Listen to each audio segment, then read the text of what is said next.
अस्सलाम वालेकुम नाजरीन, आप देख रहे हैं नया पाकिस्तान और मैं हूं शहजाद इकबाल। खुद को कोकेन क्वीन, डॉन और ब्रांड करार देने वाली मुबैना मंशियात डीलर अनमोल उर्फ मैडम पिंकी को आज एक बार फिर कराची की अदालत में पेश किया गया। मगर आज इस मुबैना ड्रग क्वीन की अदालत में पेशी के मनाजिर उससे बिल्कुल मुख्तलिफ थे जो 12 मई को पेशी के मौके पर नजर आए थे, जहां अनमोल उर्फ मैडम पिंकी को बगैर हथकड़ी की अदालत में पेश किया गया। पुलिस एहलकार अपना फर्ज निभाने के बजाय मौदबाना अंदाज में मुलजिमा के पीछे खड़े रहे और मुलजिमा अपने ही स्टाइल में अपनी मर्जी से कमरा अदालत में दाखिल हुई।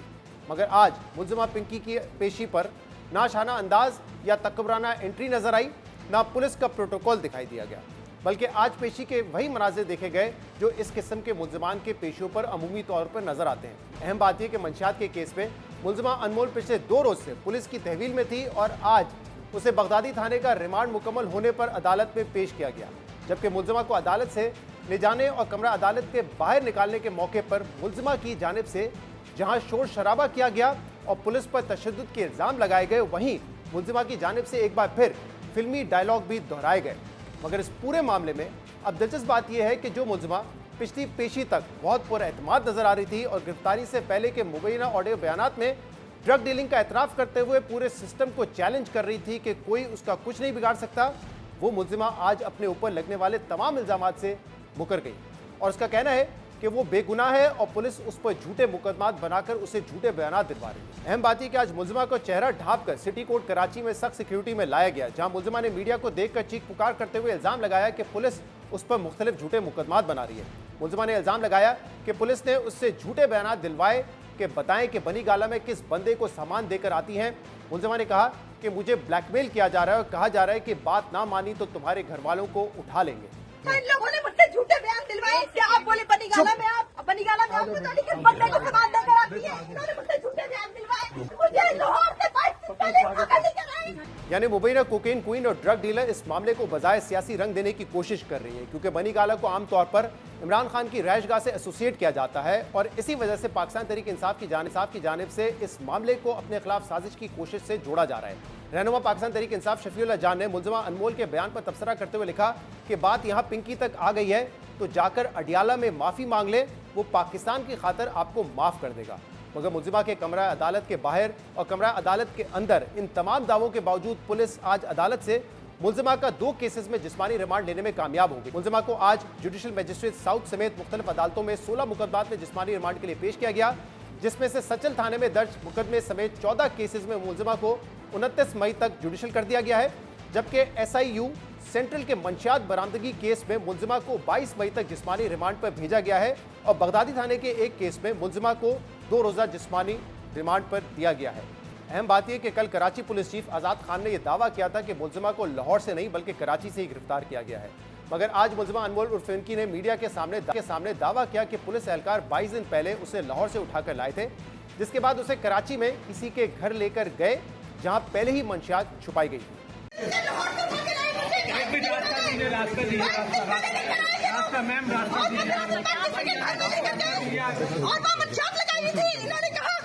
चले चले चले चले चले आगे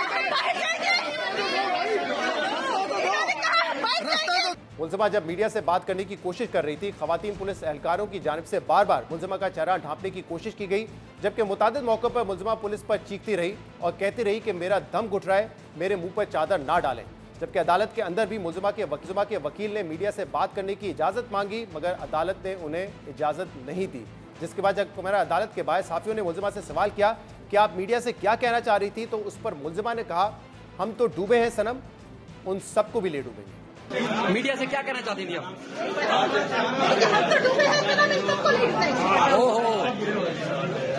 अहम बात यह कि मुलजिमा के खिलाफ आज मुख्तलिफ मुकदमात में तफसीली समाअत हुई, जिसमें मुलजिमा ने जज के सामने कहा कि उसके खिलाफ 20 से 25 पर्चे डाले जा रहे हैं, कहा जा रहा है कि सब कुछ कबूल करो वरना आपकी फैमिली को उठा लेंगे। मुलजिमा अनमोल ने कहा कि पुलिस उसे वैन में लाहौर से कराची लेकर आई, जबकि मुलजिमा के वकील ने कहा कि 22 दिन हो गए हैं, कभी कहाँ तो कभी कहाँ ले जा रहे हैं। दूसरी तरफ तफ्तीशी अफसर ने अदालत में मौक़िफ़ अपनाया है कि केस में 7 लोग गिरफ्तार किए गए हैं। मुलजिमा टाल मटोल से काम ले रही है, जबकि मुलजिमा की निशानदेही पर रिकवरी भी हो रही है, इसलिए मुलजिमा का जिस्मानी रिमांड जरूरी है। आज पूरा दिन अदालत के अंदर और बाहर क्या होता रहा, बात करेंगे जी न्यूज़ के नुमाइंदे अमीन अनवर इस वक्त हमारे साथ मौजूद है। बहुत बहुत शुक्रिया, आपने हमें ज्वाइन किया, पूरी अदालती कार्रवाई आपने कवर की। लेकिन जरा बताइएगा सबसे पहले कि बड़ा फर्क आज हमने देखा, जो विजुअल्स हमारे सामने आए 3 रोज पहले जब वो अदालत में पेश होती है तो बड़ा पूरा एतमाद नजर आ रही थी, उनकी जो वॉक थी उस पर बड़ी बात हुई, पुलिस उनको प्रोटोकॉल दे रही थी।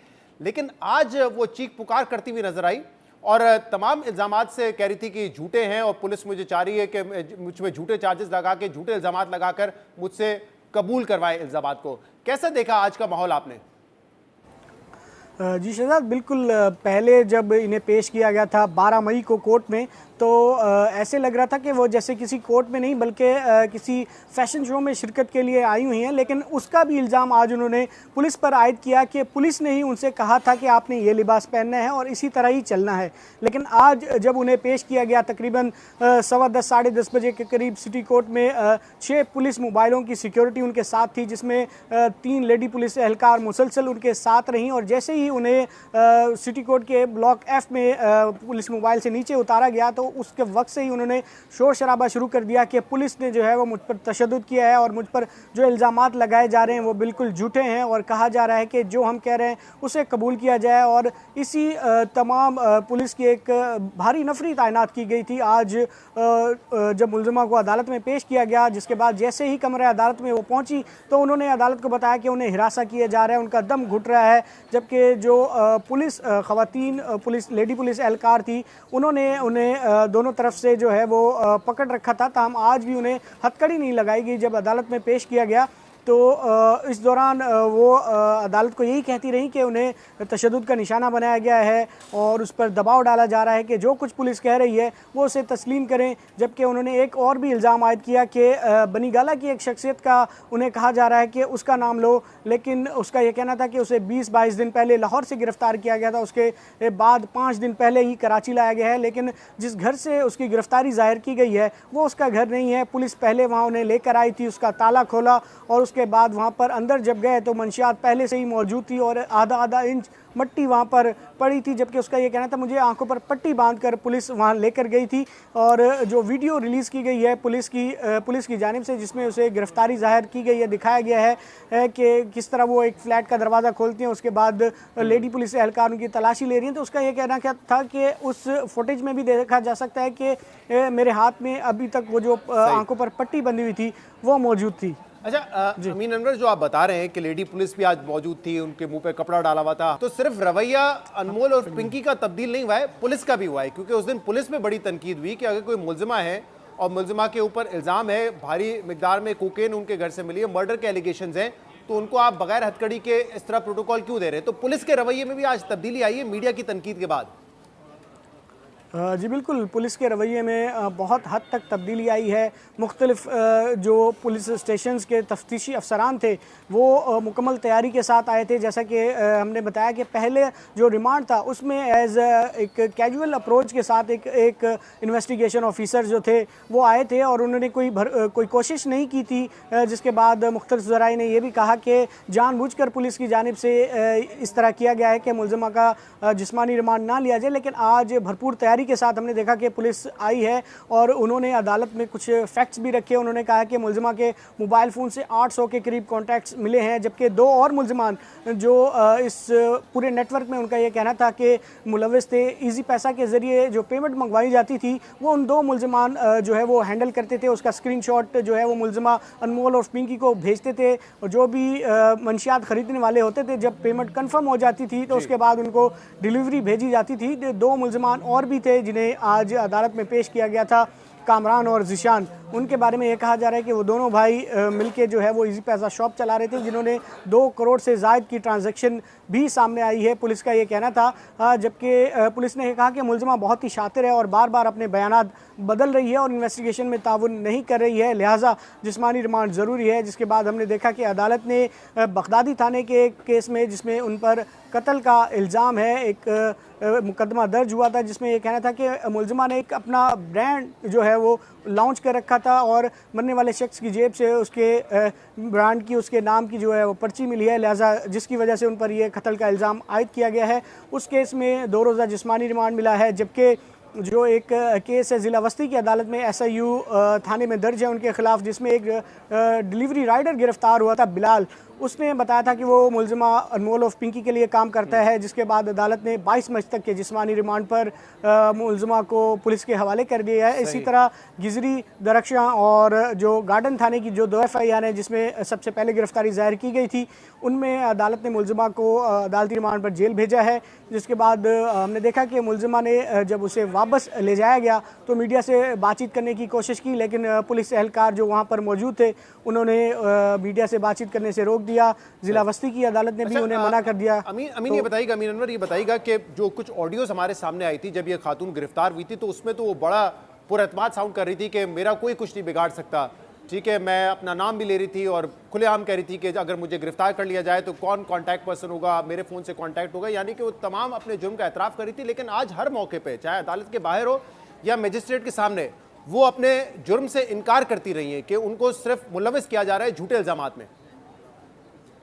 जी देखिए शहजाद, पहले शायद उन्हें सिस्टम पर भरोसा होगा जिस सिस्टम के अंडर रह के वो ये सब काम कर रही थी, लेकिन अब जब मामलात बड़े हैं तो अब उनका ये मौक़िफ़ था कि उनके साबिक शौहर जो है वो ये सब करा रहे हैं, जिस पर पुलिस ने यह बताया कि साबिक शौहर से ये 14 साल पहले ही तलाक ले चुकी हैं और उनके जो क्लाइंट्स थे वो सारे क्लाइंट्स जो है वो ये लेकर अपने पास कराची आ गई थी, क्योंकि ये लाहौर में ये सारा काम हो रहा था। इसी तरह इनके जो 2 भाई हैं उनका भी क्रिमिनल रिकॉर्ड है, उन पर भी मुकदमात हैं और प्रोसिक्यूशन की जानिब से ये भी बताया गया कि 12 मई को जब इन्हें पेश किया गया था, उनके वकील ने इनके छोटे भाई से लाहौर में बात कराई थी, जिसका ये कहना था कि यहाँ पर हालात बहुत ख़राब हैं और तमाम लोग भागे हुए हैं।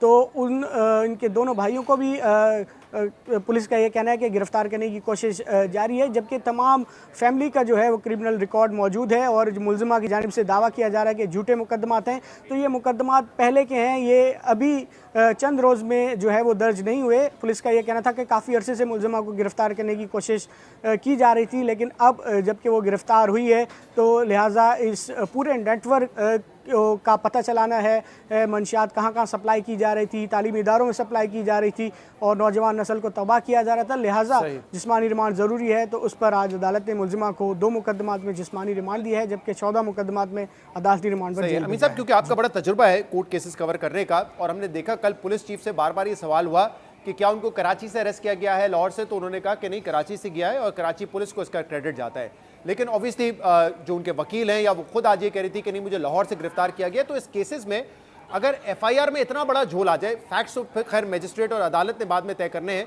लेकिन अगर FIR में इतना बड़ा झोल हो कि कहाँ से गिरफ्तार किया गया है, मौके वारदात से किया गया है या किसी और शहर से, तो वो तो इस केस के लिए बहुत बुरा हो सकता है। इसीलिए बहुत ज़रूरी है कि पुलिस जो है एक वाटर टाइट केस बनाए। जी बिल्कुल शहजाद, जैसा कि आपने कहा कि क्रिमिनल केसेस में एविडेंस जब तक एक कड़ी से दूसरी कड़ी नहीं मिलाई जाती उस वक्त तक अदालत इन एविडेंस को जो है वो नहीं मानती है। लेकिन मंशियात केसेस में अब सुप्रीम कोर्ट ये तय कर चुकी है कि इस तरह के केसेस में जब भी मुलजिमा को या किसी मुलजिम को गिरफ्तार किया जाता है तो उसी मौके पर ही उसकी वीडियो बनाई जाती है और जो मंशियात की बरामदगी है इस हवाले से। जबकि जो दूसरा पॉइंट आपने कहा कि अगर उन्हें लाहौर से गिरफ्तार किया गया तो उनके वकील ने आज अदालत को बताया कि उन्होंने लाहौर में जब इन्हें वहाँ से गिरफ्तार किया गया था और लापता किया गया तो उस हवाले से लाहौर में उन्होंने दरख्वास्त दायर की थी, क्योंकि अभी मामला रिमांड स्टेज पे है। जब केसेस की कार्रवाई आगे बढ़ेगी, जब चालान आएगा, एविडेंस की बात होगी, तो फिर इन चीज़ों को भी अदालत की जानिब से देखा जाएगा कि मुलजिमा को कहाँ से गिरफ्तार किया गया है। आया जो मुलजिमा दावा कर रही है कि 20-22 रोज़ पहले लाहौर से गिरफ्तार किया गया था, तो उस हवाले से अगर कोई वहाँ पे मुतलका थाने में पुलिस को या कोई कोर्ट में कोई दरख्वास्त दायर की गई थी या नहीं की गई थी, इस हवाले से भी हकीकत अदालत के सामने आ जाएगी। बहुत बहुत शुक्रिया। अमीन अनवर हमारे साथ मौजूद थे। फैक्ट्स का तयन अदालत ने करना है, लेकिन एक और बात आज सामने आई जब अनमोल पिंकी ने यह कहा कि पुलिस उन पर तशद्दुद कर रही है। अगर ऐसा है तो इस अमल को फौरी रोकने की ज़रूरत है, क्योंकि ये इसमें कोई शक नहीं है कि जो केस है वो एक बहुत बड़ा केस है, एक हाई प्रोफाइल केस है। इसको क्रेडिबल और शफाफ तरीके से आगे बढ़ना चाहिए, लेकिन किसी मौके पे मुलजिम हो मुलजिमा हो उनके ऊपर तशद्दुद की इजाज़त कानून नहीं देता है। तो अगर ये हो रहा है तो इससे फौरी तौर पे पुलिस को गुरेज करना चाहिए और ट्रांसपेरेंट तरीके से इस केस को आगे चलाना चाहिए। प्रोग्राम में एक ब्रेक शामिल करेंगे, मजीद बात करेंगे इसके बाद। Welcome back. पिछले एक हफ्ते के दौरान भारत के सियासी और अस्करी हलकों की जानिब से पाकिस्तान के साथ मुज़ाकरात के बयानात के बाद अब एक और अहम पेशरफ्त सामने आई है, जिसमें chairman Pakistan cricket board Mohsin Naqvi को भारतीय शहर अहमदाबाद में आईसीसी बोर्ड मीटिंग इजलास में शिरकत की दावत मौसूल हुई है और उनकी शिरकत का फैसला अब वजीर आजम पाकिस्तान शहबाज शरीफ करेंगे। ताहम अभी तक ये वाजे होना बाकी है कि यह दावतनामा सिर्फ आईसीसी बोर्ड मीटिंग में शिरकत के लिए है या उन्हें अहमदाबाद में उसी दिन आईपीएल के फाइनल देखने की दावत भी दी गई है, क्योंकि जियो न्यूज के रिपोर्टर सोहेल इमरान ने आज जराये के हवाले से यह खबर दी थी कि मोहसिन नकवी को आईपीएल का फाइनल मैच देखने का दावतनामा भी मौसूल हुआ है। लेकिन जब हमने चेयरमैन पीसीबी के मुशीर आमिर मीर से इसकी तस्दीक के लिए राब्ता किया तो उनका कहना है पीसीबी को आईसीसी बोर्ड मीटिंग में शिरकत का दावतनामा तो मौसूल हुआ है, जिस पर हतमी फैसला वजीर आजम करेंगे। लेकिन आमिर मीर ने आईपीएल के फाइनल में शिरकत के लिए दावतनामा मिलने की तस्दीक नहीं की। बहरहाल चेयरमैन पीसीबी को आईसीसी मीटिंग में शिरकत का दावतनामा मिलना तो मामूल की बात है, लेकिन पाकिस्तान और भारत के दरमियान कशीदगी की फिजा में मोहसिन नकवी का भारत जाकर इजलास में शिरकत करना अहम पेशरफ्त होगी। और अब यह फैसला वजीर आजम पाकिस्तान करेंगे कि मोहसिन नकवी बजाते खुद भारत जाएंगे या वर्चुअली इजलास में शरीक होंगे।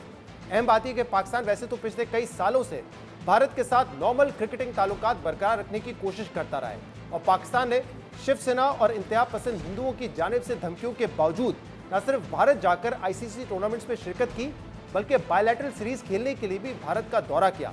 लेकिन जवाब में भारतीय हुकूमत और क्रिकेट बोर्ड ने हमेशा खेल को सियासत ज़दा करते हुए पाकिस्तान के साथ बायलैटरल सीरीज खेलने से इनकार किया।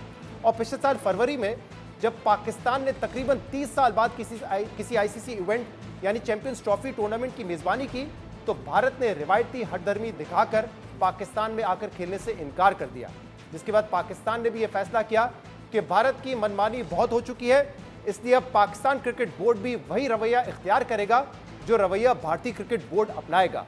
और इसी वजह से पाकिस्तान ने रवां साल भारत में होने वाला T20 वर्ल्ड कप न्यूट्रल मकाम पर खेला था। इसलिए अब पाकिस्तान के पास दो ऑप्शन हैं। अगर पाकिस्तान इस टिट फॉर टैट की पॉलिसी को जारी रखता है तो फिर पाकिस्तान इजलास में शिरकत के लिए भारत जाने के बजाय वर्चुअली आईसीसी बोर्ड मीटिंग इजलास में शिरकत करेगा, जैसे पिछले साल भारत ने एशियन क्रिकेट काउंसिल के इजलास में वर्चुअल शिरकत की थी। लेकिन अगर पाकिस्तान इस मौके को इस्तेमाल करते हुए क्रिकेट डिप्लोमेसी के जरिए पाक भारत ताल्लुकात को नॉर्मल करना चाहता है तो फिर मोहसिन नकवी के इजलास में शिरकत से कोई मसला नहीं होना चाहिए, क्योंकि पाकिस्तान का हमेशा यह मौक़िफ़ रहा है कि पाकिस्तान और भारत को कश्मीर और दहशतगर्दी समेत तमाम तनाज़ात मुज़ाकरात के जरिए हल करने चाहिए। और जंग के दौरान भी पाकिस्तान यही बात कर रहा था, जबकि पाकिस्तान ने हमेशा पीपल टू पीपल कॉन्टैक्ट और क्रिकेट समेत दीगर खेलों को सियासत से अलग रखने की बात की है। इसलिए अब अगर पाकिस्तान मुस्बत जवाब देते हुए इजलास में शिरकत के लिए भारत जाने का फैसला करता है तो ये पाकिस्तान के मौक़िफ़ में तब्दीली नहीं होगी, लेकिन दूसरी तरफ मोहसिन नकवी की इजलास में शिरकत भारत के लिए बड़ा यूटर्न होगा, क्योंकि भारतीय हुकूमत और क्रिकेट बोर्ड मोहसिन नकवी के खिलाफ मामलात को इस नहज पर लेके गए थे कि अपनी टीम को मोहसिन नकवी के हाथों से ट्रॉफी लेने से भी रोक दिया था। इसलिए अब अगर मोहसिन नकवी की आईपीएल फाइनल में शिरकत की तस्वीर और फुटेजेस सामने आती हैं तो ये भारतीय बोर्ड और हुकूमत के लिए ऑकवर्ड सूरत हाल होगी, जो भारतीय हुकूमत और बोर्ड के लिए अपने लोगों को सेल करना बहुत मुश्किल होगा, जबकि इंतहा पसंद तबके को मुतमईन करना भी उनके लिए आसान नहीं होगा। अगरचे पिछले हफ्ते के दौरान भारतीय इंतहा पसंद हिंदू तंजीम आरएसएस के सेक्रेटरी जनरल और साबिक भारतीय आर्मी चीफ मनोज नरवाने ने पाकिस्तान से मुज़ाकरात का दरवाज़ा खुला रखने की अहमियत पर जोर दिया था। But at the same time, we need not close the doors. We should always be ready to engage them in dialogue. That's why diplomatic relations are maintained. एक सही बात है कि जो पीपल टू पीपल कनेक्ट होता है और people to people contact जो होता है वो बहुत ही महत्वपूर्ण है। सीमा के दोनों तरफ आम लोग रहते हैं और आम आदमी जो है उसकी वही परेशानियां होते हैं, रोटी कपड़ा मकान। आम आदमी को राजनीति से कोई संबंध और मतलब नहीं है। तो जब दोनों देशों के लोगों के बीच दोस्ती होगी तो अपने आप दोनों देशों में भी दोस्ती होगी। पाकिस्तान के दफ्तर खारजा ने इन बयानात का खैर मकदम करते हुए उम्मीद का इजहार किया कि पाकिस्तान को भारतीय हुकूमत की जानिब से भी इसी किस्म के रवैये का इंतजार है। The voices within India calling for dialogue are obviously a positive development. We hope the sanity will prevail in India, and the warmongering, the belligerence that that has been emanating for the past several months and even beyond, for past year or more, this will fade away and pave the way for for more such voices to come up. We, of course, will do an official reaction to those voices, for the unofficial reaction within India. इस पूरी सूरत-हाल पे हम बात करेंगे, जिसके लिए हमें join किया है क्रिकेट और स्पोर्ट्स एनालिस्ट डॉक्टर नुमान नियाज ने। डॉक्टर साहब, बहुत बहुत शुक्रिया वक्त देने के लिए। डॉक्टर साहब, पाकिस्तान ने कभी इंडिया से खेलने से इनकार नहीं किया। ये इंडिया है जो कहता है पाकिस्तान के साथ बायलैटरल सीरीज नहीं खेलेंगे, मल्टीलैटरल टूर्नामेंट हो तो वो कहता है कि न्यूट्रल वेन्यू पे खेलेंगे। बल्कि अब तो नौबत इस हद तक आ गई है कि पाकिस्तानी प्लेयर्स से उनके प्लेयर्स हाथ नहीं मिलाना पसंद करते और मोहसिन नकवी से एशियन ट्रॉफी लेने से वो इनकार कर दिया उन्होंने। और वेरी रिसेंटली हमने देखा है कि पाकिस्तान ने अपनी पॉलिसी को तब्दील किया है। अब हमारी पॉलिसी टिट फॉर टैट है कि अगर आप न्यूट्रल वेन्यू पे खेलेंगे तो हम भी न्यूट्रल वेन्यू पे खेलेंगे। लेकिन अब अगर पाकिस्तान को बतौर मेंबर स्टेट ये इन्विटेशन आता है कि आप इंडिया आके, अहमदाबाद आके आईसीसी बोर्ड मीटिंग अटेंड करें, और स्पेशली ये इन्विटेशन भी आता है कि आईपीएल फाइनल भी देखें, तो इस पर पाकिस्तान को क्या फैसला करना चाहिए? क्योंकि अब ये फैसला वजीर आजम ने करना है कि मोहसिन नकवी इंडिया जाएंगे या नहीं जाएंगे। Shahzad, it is always a pleasure to be on your show. मेरे ख्याल में कोई इतनी बात नहीं है, सेल्फ एक्सप्लेनेटरी है। नंबर वन पॉइंट तो ये है कि मोहसिन नकवी को जब मैं देखता हूँ तो you also have to keep in mind that is the federal interior minister of Pakistan. So उनकी पॉलिटिकल इन्वॉल्वमेंट भी इनडायरेक्टली इस तरह हो जाती है, and he has been the mainstream runner even in our politics. तो एक तो ये चीज़ है। दूसरा कि पाकिस्तान की क्या कोई पैराडाइम शिफ्ट है या नहीं है स्टैंस में when it comes to the political narrative. क्योंकि इंडिया ने जिस तरह आपने बात की वो तो उनको बस्ट हो गया है, उनके मुंह पे आके पड़ा है। The way they tried to actually malign cricket and contaminate cricket by mixing it with politics and Narendra Modi's agenda and BJP's agenda. तो उसमें हमें देखना पड़ेगा, बिकॉज यू एंड आई, हम लोग वो प्रिवी टू द इंफॉर्मेशन नहीं है जो कि मोहसिन नकवी साहब होंगे या government of Pakistan prime minister होंगे या अदर मेजर स्टेक होल्डर्स। तो तीसरी चीज़ आप जहन में ये रखो कि it was not pre planned. हुआ ये है कि ये कतर में होनी थी इनकी मीटिंग, आईसीसी की बोर्ड मीटिंग, लेकिन वहाँ पे because of the geopolitical situation तो इन्होंने इसको इंटेल किया with the IPL final. So जो सीईसी मीटिंग है, जो एग्जीक्यूटिव काउंसिल की मीटिंग है, that will be held on 21 of May और वो जूम पे है। लेकिन जो इन पर्सन मीटिंग है that is the board meeting on 30th of May and 31st of May.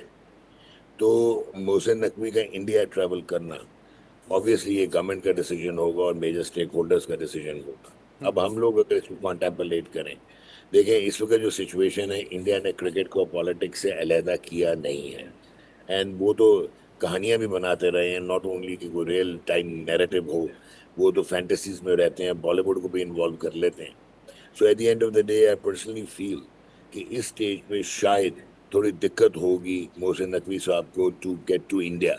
IPL is just एक उन्होंने साथ वो फ्लेवर रखा हुआ है, otherwise it is the main board meeting on the 30th। क्या अगर सीईसी की मीटिंग जूम पे हो सकती है तो Mohsin Naqvi can always participate on zoom. ये तो नहीं हो सकता वो कहें कि आप जूम पे नहीं आ सकते। But going to India, your federal minister, I think वो पे सिर्फ क्रिकेट की बात नहीं रह जाएगी। सही। तो डॉक्टर साहब, आपने कहा दिक्कत हो सकती है। अब दिक्कत पाकिस्तान को ज्यादा होगी या इंडिया को ज्यादा होगी? क्योंकि जैसे मैंने कहा, क्रिकेट में तो हमारी एक पोजीशन हमेशा ये रही है कि हम खेलना चाहते हैं। वेरी रिसेंटली हमने टिट फॉर टैट किया है।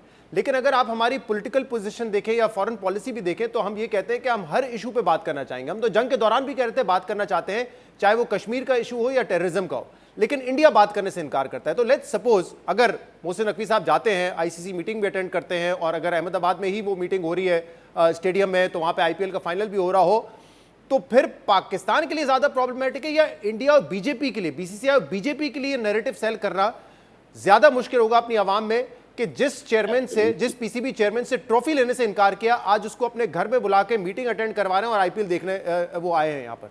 मैं टोटली एंडोर्स कर रहा हूँ आपकी बात को कि पाकिस्तान को दिक्कत नहीं होगी, दिक्कत और दुश्वारी होगी इंडिया को, क्योंकि बीजेपी का नैरेटिव है जो हाइपर बोल पे मबनी है। और हम लोगों का जहाँ तक ताल्लुक है, इट्स वेरी क्लियर। देखें, बांग्लादेश इंडिया नहीं जाना पसंद करता, अब तो खैर हालात बेहतर हो गए उनके पॉलिटिकल। हम इंडिया नहीं जा सकते, इंडिया पाकिस्तान नहीं आता। अगर आपने न्यूट्रलिटी को देखना होता, सारों की पार्टिसिपेशन इंश्योर करनी होती, आप श्रीलंका कोलंबो में करवा लेते, ठीक है। लेकिन चलें, क्योंकि वो जय शाह जो हैं obviously the ICC chair and एक इंटेग्रल पार्ट हैं वो बीसीसीआई का भी। तो अगर ये अहमदाबाद में उन्होंने उधर प्रेजेंट होना था for the sake of IPL का फाइनल, तो चलें हम समझ सकते हैं कि कोई कमर्शियल एंगल से और जो भी है उनके उन्होंने देख लिया एडमिनिस्ट्रेटिव वे से, बट आई पर्सनली फील कि हमारी विन होनी चाहिए।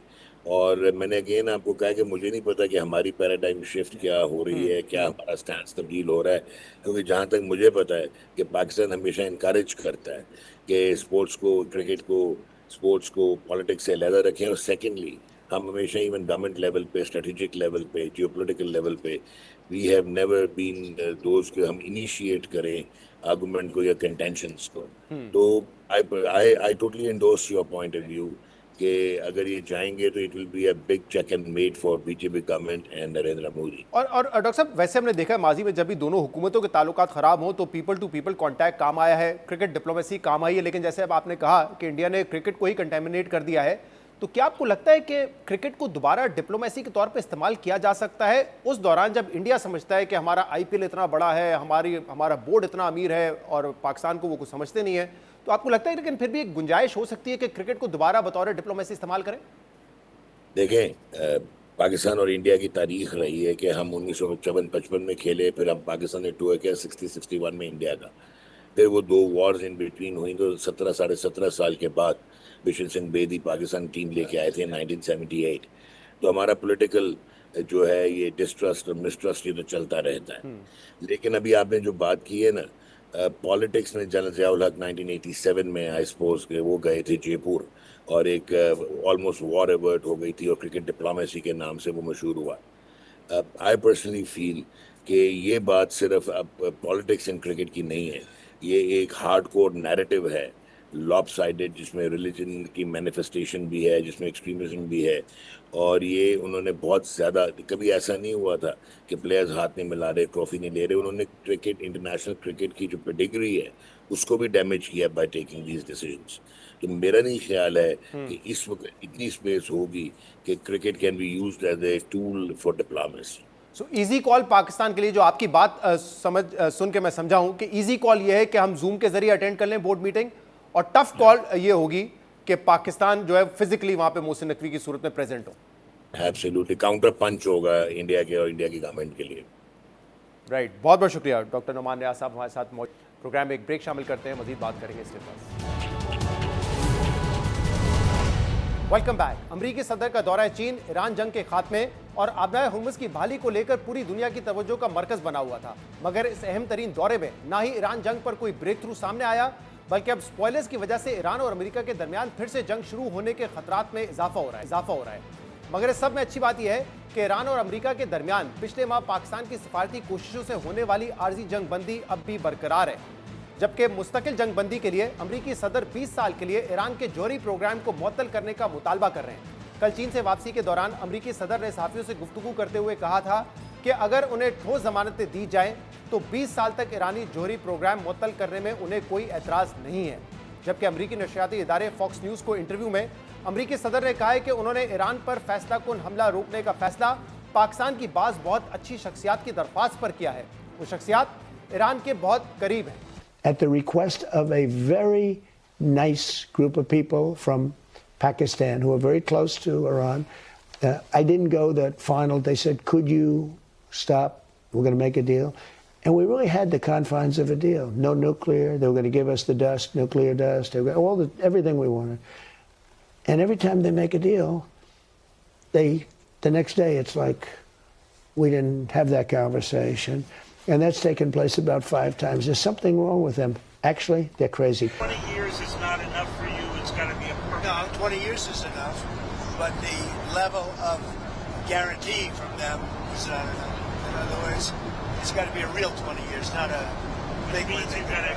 यानी अमरीकी सदर ईरान जंग आर्जी तौर पर रुकवाने में मुसलसल पाकिस्तान के किरदार का एतराफ़ कर रहे हैं, लेकिन दूसरी तरफ ऐसी डेवलपमेंट सामने आ रही हैं जिससे ये जाहिर होता है कि पाकिस्तान की ईरान जंग खत्म करने की कोशिशें डिरेल करने और दोबारा जंग शुरू कराने के लिए स्पॉयलर्स एक्टिव होते नजर आ रहे हैं। इस सिलसिले में रवां हफ्ते पहली मरतबा अमरीकी मीडिया की जानिब से ये खबरें सामने आई थी कि इस जंग के दौरान सऊदी अरब और मुत्तहदा अरब अमारात ने ईरान पर जवाबी हमले किए थे।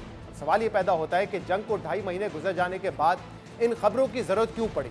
सवाल ये बनता है कि क्या ये खबरें ईरान को मुत्तहदा अरब अमारात और सऊदी अरब पर फिर से हमलों पर उकसाने के लिए लीक की जा रही हैं। इसके अलावा खुद इस्राएली वज़ीर-ए-आज़म ऑफिस ने भी रवां हफ्ते ईरान जंग के दौरान मुत्तहिदा अरब अमारात का खुफिया दौरा करने का बयान जारी किया था।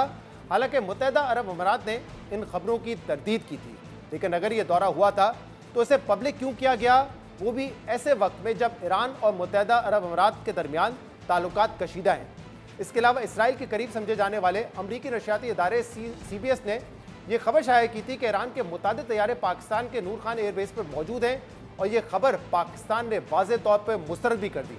लेकिन पाकिस्तान की तरदीद के बावजूद अमरीकी सेनेटर लिंडसे ग्राहम ने इस खबर को बुनियाद बनाकर पाकिस्तान पर मुज़ाकराती अमल में अदम एतमाद का इजहार कर दिया। अहम बात यह है कि लिंडसे ग्राहम वो अमरीकी सेनेटर हैं जिन्हें अमरीका में इसराइल का लोकल सपोर्टर और प्रो इसराइल समझा जाता है। इसके अलावा इसराइल ने भी अपनी आर्मी को मुमकिना तौर पर फिर से जंग शुरू होने के पेश नज़र मुसलसल हाई अलर्ट पर रखा हुआ है। जबकि कल अमरीकी अखबार न्यूयॉर्क टाइम्स की जानिब से यह खबर भी सामने आई कि अमरीकी सदर के दौरे चीन के बाद अमरीका और ईरान पर आइंदा हफ्ते तक दोबारा हमला करने की तैयारियां कर रहे हैं। खबर के मुताबिक पेंटागन इस इम्कान की तैयारी कर रहा है कि ऑपरेशन एपिक फ्यूरी आने वाले दिनों में दोबारा शुरू हो सकता है, चाहे उसे किसी नए नाम से ही क्यों ना शुरू करना पड़े। न्यूयॉर्क टाइम्स ने मशरिक़ वस्ता के हुकाम का हवाला देते हुए लिखा है कि अमरीका और इसराइल ईरान के खिलाफ मुमकिन हमलों के लिए तैयारियों में मसरूफ़ हैं और ये कार्रवाइयाँ आइंदा हफ्ते तक दोबारा शुरू हो सकती हैं।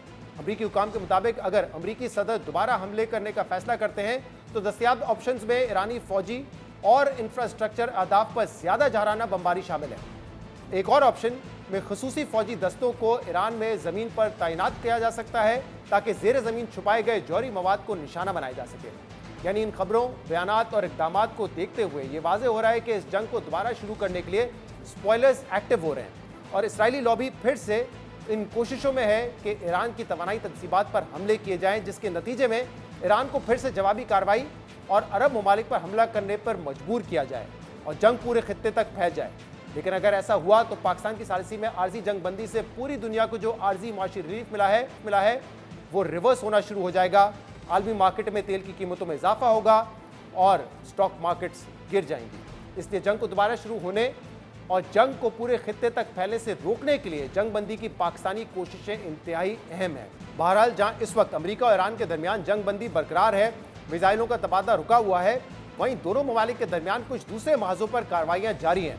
अहम बात यह कि तकरीबन 3 माह से जारी जंग बंदी में अभी तक ईरानी मिसाइल्स, ड्रोन्स या कोई फौजी तो अमेरिका तक नहीं पहुंच सका है, लेकिन ईरानी साइबर हैकर्स अब अमेरिका तक पहुंच गए हैं। इस हवाले से अमेरिकी नशियाती इदारे CNN ने एक खसूसी रिपोर्ट शाया की है जिसमें बताया गया है कि कैसे ईरानी हैकर्स ने अमेरिका की मुख्तलिफ रियासतों में फ्यूल स्टोरेज टैंक को हैक करके अमेरिकी शहरियों को नई मुश्किल में डाल दिया है। CNN की रिपोर्ट के मुताबिक अमेरिकी हुकाम को शुबा है कि ईरानी हैकर्स मुतादिद रियासतों में गैस स्टेशन के लिए इस्तेमाल होने वाले फ्यूल स्टोरेज टैंक्स की निगरानी करने वाले सिस्टम्स में छेड़छाड़ कर रहे हैं। एक तरफ स्पॉयलर्स कोशिश कर रहे हैं कि दोबारा जंग शुरू हो जाए, लेकिन पाकिस्तान की सालसी की कोशिशें अब भी जारी हैं और इस हवाले से पाकिस्तान के वजीर दाखिला मोहसिन नकवी इस वक्त ईरान में मौजूद हैं, जहां पे एक्सपेक्टेड है कि वो वहां पे ईरान के हाई ऑफिशियल से मुलाकात करेंगे। इस पर हम मजीद बात करेंगे। एजाज सैयद हमारे नुमाइंदे खसूस इस वक्त हमारे साथ मौजूद है। एजाज, बहुत बहुत शुक्रिया आपने हमें ज्वाइन किया। एजाज, क्या मकसद नजर आ रहा है इस विजिट का एक ऐसे वक्त में कि जब डोनाल्ड ट्रंप अमेरिका के सदर चाइना का दौरा मुकम्मल कर चुके हैं, जो स्पॉयलर्स हैं इसराइल टाइप वो कोशिश कर रहे हैं कि किसी ना किसी तरीके से ये जंग दोबारा शुरू हो जाए, लेकिन पाकिस्तान अपनी सालसी की कोशिशें मुस्तकिल जारी रखे हुए हैं। जी शहजाद, इसमें तो कुछ शक ही नहीं है कि पाकिस्तान अपनी जो सफारती कोशिशें हैं वो जारी रखे हुए है और मोहसिन नकवी का जो ताज़ा तरीन दौरा है तेहरान का वजीर दाखिला की हैसियत से, और न सिर्फ वजीर दाखिला की हैसियत से, वो जो फील्ड मार्शल हैं आसिम मुनीर, उनका भी बहुत ज्यादा कॉन्फिडेंस एंजॉय करते हैं। और आपको पता है कि 15 से 18 अप्रैल का एक गैर मामूली दौरा हुआ था जो कि फील्ड मार्शल आसिम मुनीर ने किया था। उस दौरे में भी एक ही सिविलियन शख्सियत उनके साथ थी, वो मोहसिन नकवी थे। और अब ये दौरा एक ऐसे वक्त के ऊपर हुआ है जब अमेरिकी सदर डोनाल्ड ट्रंप अपना दौरा चीन मुकम्मल करके वापस रवाना हुए हैं। और अमेरिकी सदर की आपको पता है बड़ी कोशिश थी कि दौरा चीन से पहले वो ईरान के साथ कोई मुआहदा दस्तखत कर लें। इस हवाले से उन्होंने पाकिस्तान से भी और पब्लिकली भी बहुत सारी बातें कही थी। वो चाहते हैं इस बात का इजहार उन्होंने पब्लिकली भी किया था, लेकिन वो नहीं हो सका। अब मोहसिन नकवी जो गए हैं तेहरान में, वहां पर तेहरान में इनकी आला हुकूमती ओहदेदारों से मुलाकातें हो रही है और हमें पता चला है कि कोई ब्रीफ या कोई अहम पैगाम है जो ये लेकर गए हैं और इसका मकसद यही है कि ईरान को कायल किया जाए, इस सारे मामले में जो हर्डल्स हैं वो दूर की जाए और ईरान और अमेरिका के दरमियान एक मुफाहमत जो है उसको मंतकी अंजाम तक पहुंचाया जाए। जी एजाज, कल जब इराक़ची साहब ब्रिक्स की मीटिंग में थे और वहां पे उन्होंने मीडिया से गुफ्तगू की तो उन्होंने पाकिस्तान के किरदार को सराहा। उन्होंने कहा पाकिस्तान अपना किरदार अदा कर रहा है, अमेरिका के साथ जो अदम ताउन है या अदम एतमाद है उस वजह से मुज़ाकरात किसी करवट नहीं बैठ रहे हैं। और कल डोनाल्ड ट्रंप ने भी पाकिस्तान को दोबारा शुक्रिया अदा किया, बल्कि ये कहा कि वो फैसला कुन कार्रवाई करने जा रहे थे ईरान के खिलाफ, लेकिन पाकिस्तान की कुछ अहम शख्सियात हैं जिन्होंने अमेरिका को ये करने से रोका। यानी पाकिस्तान अभी भी इंजॉय करता है ट्रस्ट दोनों मुमालिक का, ईरान का भी और अमेरिका का भी। जी बिल्कुल ऐसा ही है। इसमें देखिए कोई शक नहीं है इसमें कि ईरान पब्लिकली इस बात का इजहार कर रहा है कि उन्हें अमेरिका पर किसी किस्म का कोई एतमाद नहीं है। और कल अब्बास अरागची ने बारहा इस बात को दोहराया भी, लेकिन एट द सेम टाइम वो पाकिस्तान पे ट्रस्ट कर रहे हैं। और अमेरिका ने भी ईरान के बारे में तहफ़्फ़ुज़ात का इजहार करते हैं, लेकिन पाकिस्तान की तारीफ करते हैं और पाकिस्तान पे ट्रस्ट करते हैं। No doubt about it. इस बात का ये बात जिसे कहते हैं सबके सामने है। असल बात यह है कि दोनों मुल्कों को जो इंतहाई पोजीशनें इख्तियार किए हुए हैं उनको एक नुक्ते के ऊपर लाना, आधा काम पाकिस्तान कर चुका हुआ है कि सीज फायर ऐलान हो चुका हुआ है और मेंटेन हो रहा है, बाकी आधा काम रह गया है। उसके ऊपर आप देखें दोनों तरफ से सख्त बयान भी आते हैं, लेकिन अच्छी बात यह है कि सफारती जो काम है वो खामोशी से जारी है। और इस जो मेडिएशन का अमल होता है, साल्ती का अमल होता है, उसमें सबसे अहम बात ये होती है कि आप खुद को न्यूट्रल भी जाहिर करें और खामोशी से अपना काम जारी रखें जो पाकिस्तान जारी रखें। और एजाज ये बताइएगा कि आपके जराए क्या कहते हैं कि पाकिस्तान कितना कॉन्फिडेंट है कि ये आर्जी सीज फायर होल्ड करेगा, दोबारा जंग शुरू नहीं होगी? क्योंकि इस पूरे एपिसोड में हम देख रहे हैं कि कुछ स्पॉयलर्स, जिसमें खासतौर पर इसराइल कोशिश तो कर रहा है कि दोबारा कहीं ना कहीं जंग शुरू हो जाए और पूरे खित्ते में फैल जाए, बट हमारे लोग कितने कॉन्फिडेंट है कि आरसी जंगबंदी जो है वो होल्ड करेगी?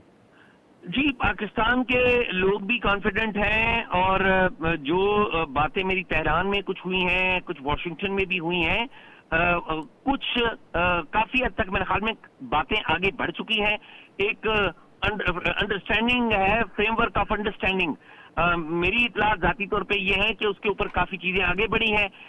अब इस सारे मामले में बहुत सारी चीजें आती हैं, लेकिन एक इसमें मामला ये भी आता है कि अमेरिकी सदर कोई ना कोई बयान दे देते हैं, क्योंकि ज़ाहिर है उनकी अपनी एक ऑडियंस है, डोमेस्टिक ऑडियंस है, जिसको बताना चाहते हैं वो जंग जीत गए हैं या अपर हैंड है उनको, तो उसकी वजह से चीजें कुछ खराब होती है। लेकिन पाकिस्तान को यकीन है और पूरा एतमाद है कि वो इस सारे मामले को हल कर लेंगे और दोनों मुल्कों के दरमियान कोई ऐसी एक अंडरस्टैंडिंग करवा देंगे जिससे ना सिर्फ इस खित्ते के लिए पायदार अमन की खुशखबरी मिलेगी, बल्कि पूरी दुनिया को जो एक माशी झटका मिला है एनर्जी के हवाले से, वो भी दुनिया भी उससे छुटकारा हासिल करेगी। बहुत बहुत शुक्रिया एजाज सईद, हम मौजूद थे। नाज़रीन, आज के प्रोग्राम में इतना ही। शो से इजाजत दीजिए, अल्लाह हाफिज।